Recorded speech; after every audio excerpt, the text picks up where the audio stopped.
sadness, depression, a loss of a child, all this can lead people to do some crazy things.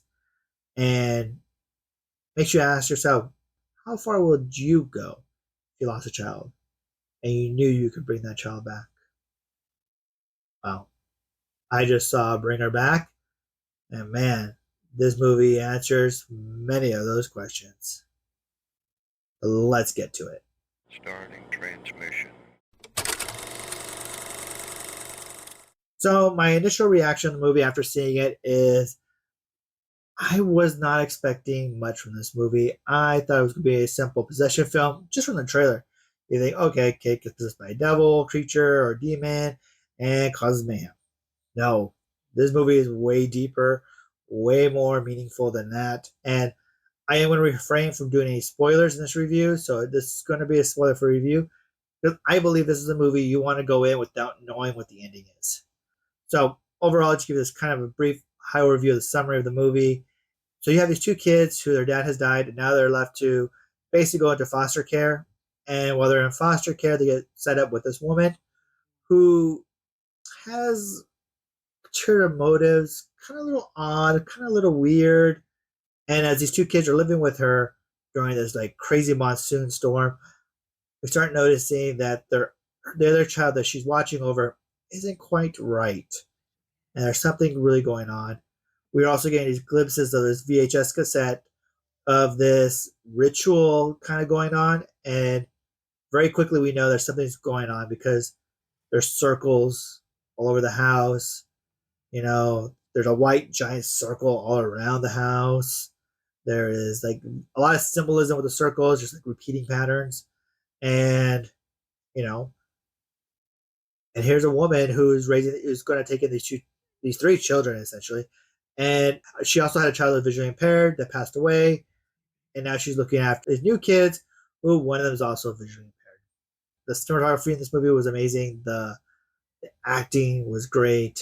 The pacing of this movie was, I would say, kind of not that great. I mean, it was kind of slow in some spots, but the bad part about that is that it may seem a little slow, but that also did help the overall like progression and tension building in the movie. So it's like a double-edged sword because like some parts were kind of slow, but when you watch the movie and you see it to the very end, you're like, wow, it had to be that slow because it what it actually led to. It's really been a long time since I've seen a movie where I walked out going, not knowing what to say. Me and my wife went and saw this about a week ago, and we left the theater. And usually you go after a movie, you want to talk about it. It's tell you all the things you liked and what you disliked. But this one actually, we didn't know what to say. We were just kind of like staring at each other, like, what was that? What did we just watch? And progressively, I've noticed that as the days have gone on, this movie really stuck with me. And you know what? This is a movie that I think if you're a fan of horror films and you're a fan of like psychological horror, even possession films, this is probably going to be a film you want to go see. So the cast in this movie, you know what?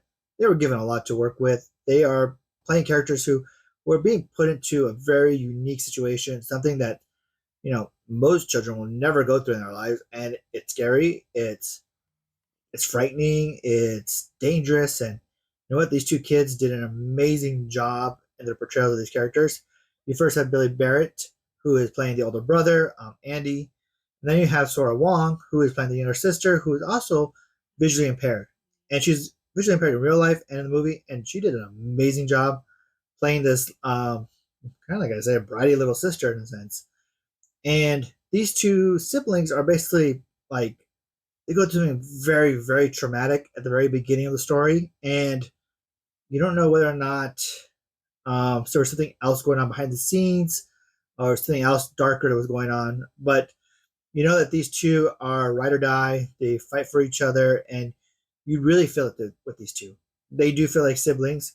They feel like they're considered half siblings in the movie, and there is some animosity, some jealousy because of her visual impairment. She was like actually treated a lot differently than her older brother, and Billy like kind of resents that. The main character of Laura, she does feed on that a little bit too, but more on her later.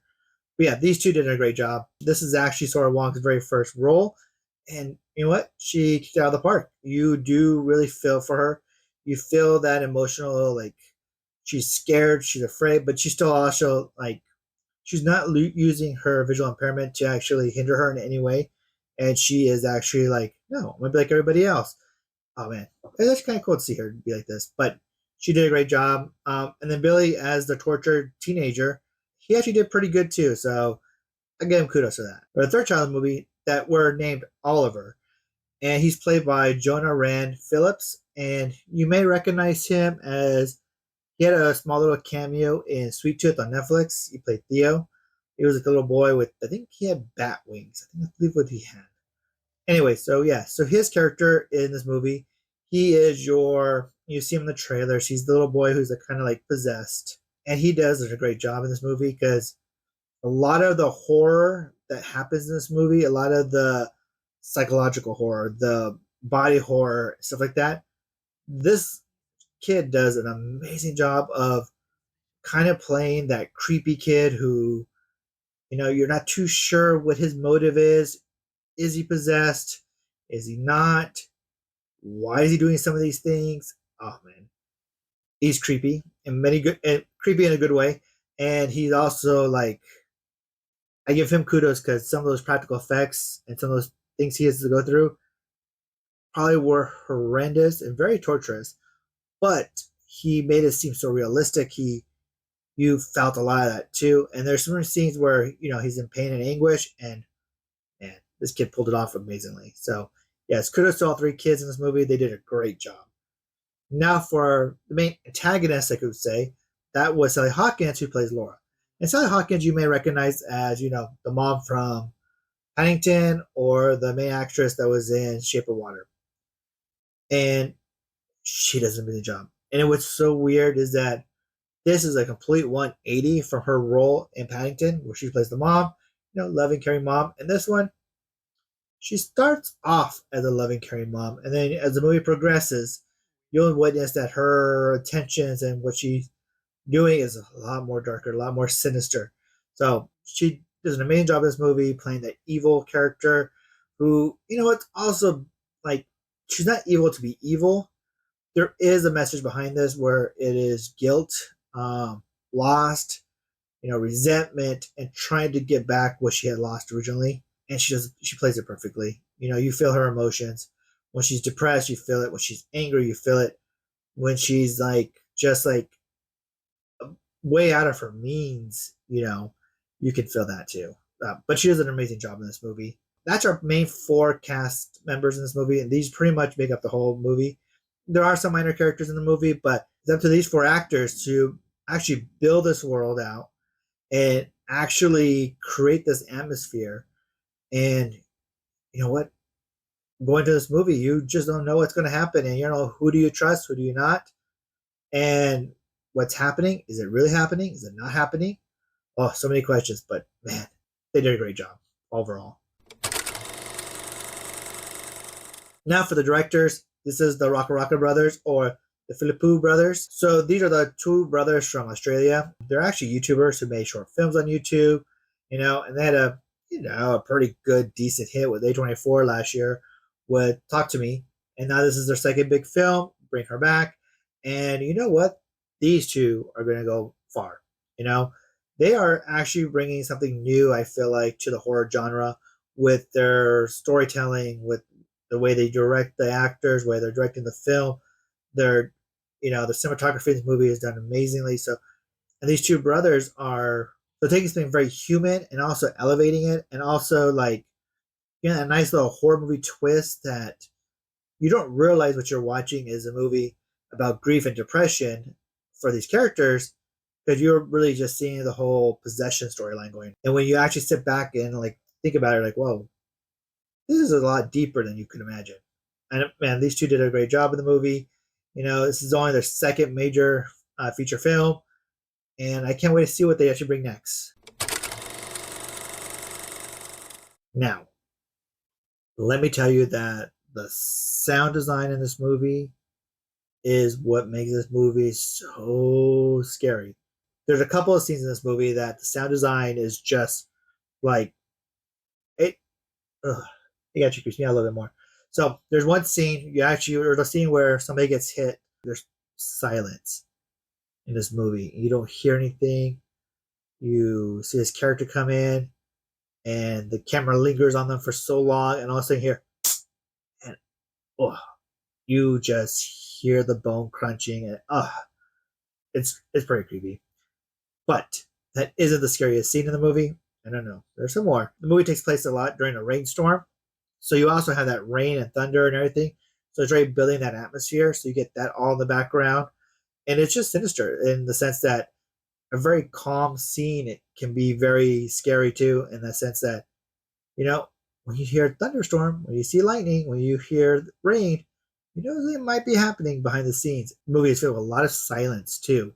You'll hear the rain, and then the rain will stop, kind of go silent, and the camera will pan. You'll watch a character for a little bit. They're far away, so out of sight. You're like, wait, what they're doing? The sound's just quiet, like leading to that false sense of security, and boom, something happens, and oh, makes you jump, or it just kind of like hits you in the gut. Oh, crazy. But there is one scene though that talking about it really creeps me out too. It involves watermelon, a knife. That's all I'll say there, because this scene, the sound effects in the scene, they like increase the volume of the effect. You hear like the metal of the knife is grinding on human flesh. There's some oh man, everything else around you is pure silence, but you hear this one sound, and it's so loud. Ugh, it's quite disturbing. To be honest, it is really crazy. And you know what though, they did an amazing job, and that sound effect, kudos to them, because I saw this movie a couple of days, like about a week ago or so, and that still lingers in my mind. The way the sound was very important in this movie. Now, onto the ranking of the movie. Let's take a look at the Figgy Pop film chart. Again, like I said, this film chart ranks not fun to fun and bad to good. So, in essence, that a movie like Killer Clowns from Outer Space is not a good movie, but man, is it a fun movie. And a movie that would be considered good but not fun would be like Saving Private Ryan or Schindler's List, which are, those are amazing movies, but they're not fun movies to watch over and over again. So yeah, so that's how this chart works. And I'm actually going to rate this pretty high. It is going to be not as high on the fun chart because, trust me, this movie deals a lot of emotional stuff, a lot of things about child abuse with losing a child and stuff like that. And yeah, it gets very dark in those scenarios, so it's not a fun movie to watch in that sense. But man, is it pretty good? Yes, I'll probably rank it right here in the kind of the middle area. You'll see it on the chart. And for a movie ranking of 1 to 10, 1 being a horrible movie, 10 being a great movie, I'm actually going to give this I'm going to give this one a 7.